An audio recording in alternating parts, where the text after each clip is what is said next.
I just got the news that the Ukrainians have managed to blow up part of the Kerch Strait Bridge, which is by far the most significant development of the war to date. And I realize there's been a lot going on in Kiev and Kharkiv and Kherson and everything. All of that's important, but this is the potential game changer that the Ukrainians have been hoping for.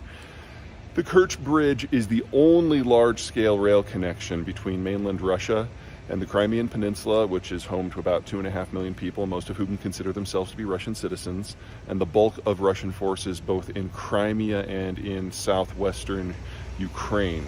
There are other rail connections in the Donbass, in Luhansk and Donetsk, but they do not really connect through to the southwest.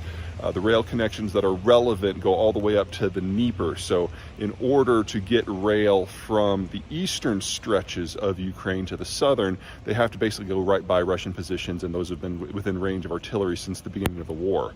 You can guarantee that the Ukrainians are going to be targeting those extra closely now. Logistically, it is difficult to understate the criticality of this for the Russians. Russia doesn't have a road network. The money generated per acre of farmland is so low because it's all short season wheat that they've never built one. They've never been able to afford it. So if you want to move things at volume, you have to move them by rail. And with Kerch being the only real connection, it is the primary way that the Russians supply Crimea and the southwestern front with not just troops and equipment, but with food and fuel. And that's for the civilian population as well. That is now all in question.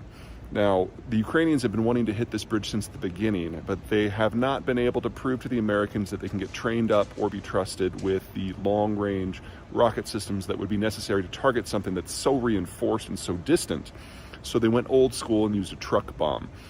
At the moment, damage assessments are still being done, but it is obvious that one of the two major road spans has been dropped. That is not the sort of thing you fix without several months of work.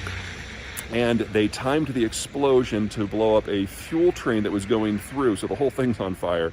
And simply the repair from that is going to be a minimum of a week, assuming it can be repaired at all. Excuse me. And now that the Ukrainians know it can be done, you can bet they're going to try to hit other parts of it to make sure the thing stays offline. Now, for the first time, we have a path forward for the Ukrainians here to win that is not long and windy. I've always been cautious about saying that Ukraine can win this because by the numbers they can't, especially with the mobilization and the Russians planning on throwing at least 500,000 troops into it. I mean, you throw 500,000 troops into anything, no matter how badly supplied they are, and you can move the boulder and make the situation very different. And that is how Russia has traditionally won all of its wars. But you don't throw 500,000 people at logistics. This is something where either you have the connections or you don't. And if we're talking about Russian troops in Zaporizhzhia and Kherson and Crimea suddenly being on their own, the Russians can only supply those three regions in two ways now. One is by truck.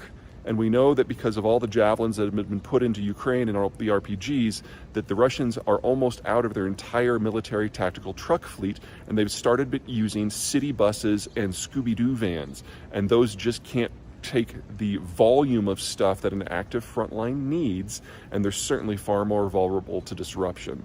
The second option is ships. You do have major ports at Novorossiysk on the Black Sea, but if we're now in a situation where Kerch can't supply things like anti-aircraft missiles, anti-ship missiles, food, it's very easy to see the Ukrainians being able to repeat the feat that they did earlier this summer when they sunk the flagship, the Moskva, and do that to every single cargo ship that the Russians try to bring in. Losing cargo ships in that volume, losing trucks and buses in that volume, is hollowing out the entirety of the Russian internal transport system. This is the sort of thing that if you bleed this fast, it takes a decade to recover from. And in a war zone, that is not going to happen, particularly since we're in an environment of sanctions where people are getting more and more skittish about selling the Russians anything. So for the first time, the Ukrainians have a window to victory, and that's my sign that I'm done. Okay, you all take care.